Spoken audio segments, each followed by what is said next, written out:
Hi, I'm Redforce, I'm one of the mind behind Ohmboyz Infinity, and I'm going to give you a tour of the plugin so that you can have a really good experience understanding how it works basically.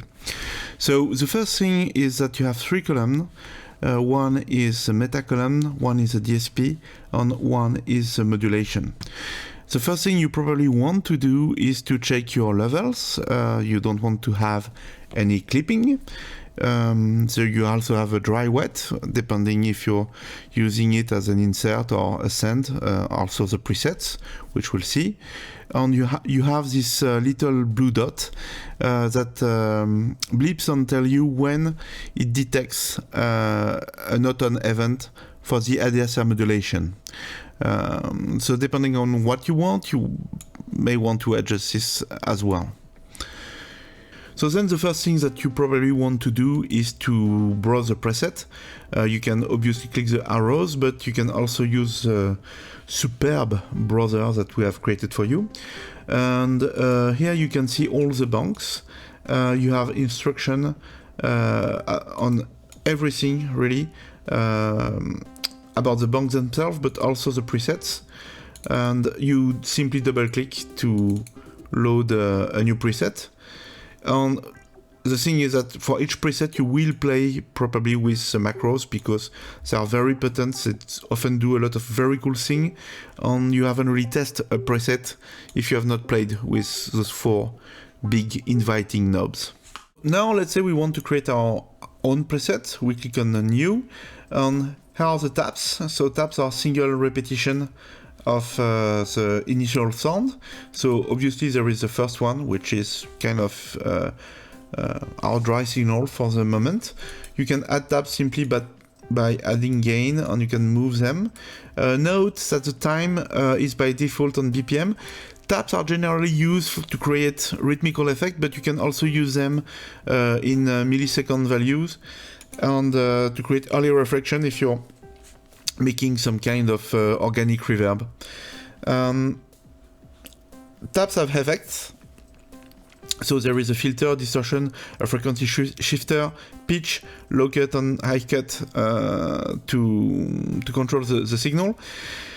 To add the filter, you use the mix button. To add the distortion, you will use the amount button. On the frequency shifter, simply move it. Note that you can double click to reset them, and yeah, you can also right click to do that and to do MIDI assignment. So note about tabs that the pan and the spread are now separated. So the tabs are stereos, but you can route them in one delay line or the other, regardless of what you do with the pan. Delay lines themselves are mono, so you need two if you want to keep your stereo signal fully processed. But also you can use them for other things. So they look a lot like tabs. They have a bit more parameters. There is a ducking here that you can also adjust how much it works with your input signal. So ducking will remove some of the delay when there is a dry signal coming. You have speed for tape effect and the pitch as well, and the dry in too if you want the dry signal to bypass the tap and to come in directly. And you also have a reverberation, that one also activate with the mix button.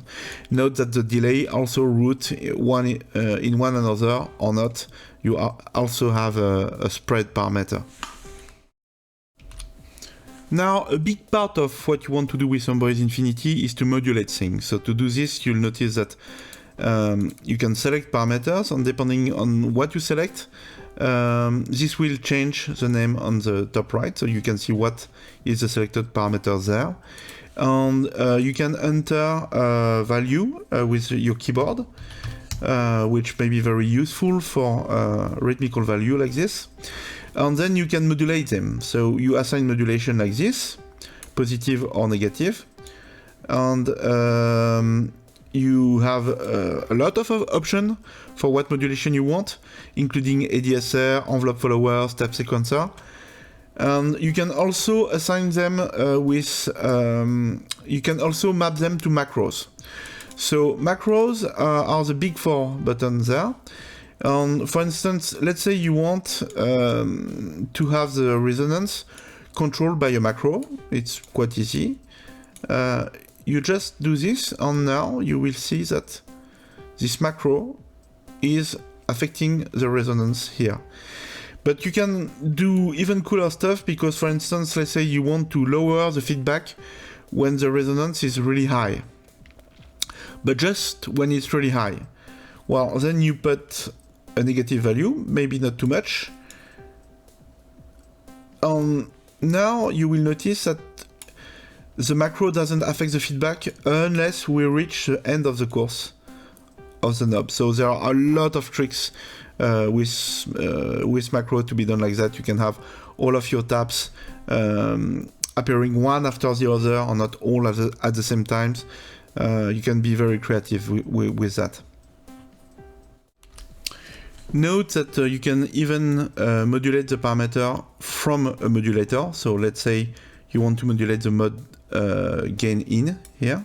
You select it. You click the select button. It now appears as selected at the top.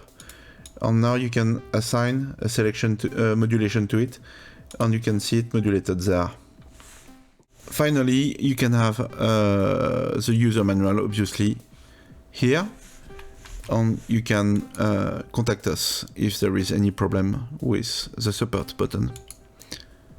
Okay, there you go. Have fun.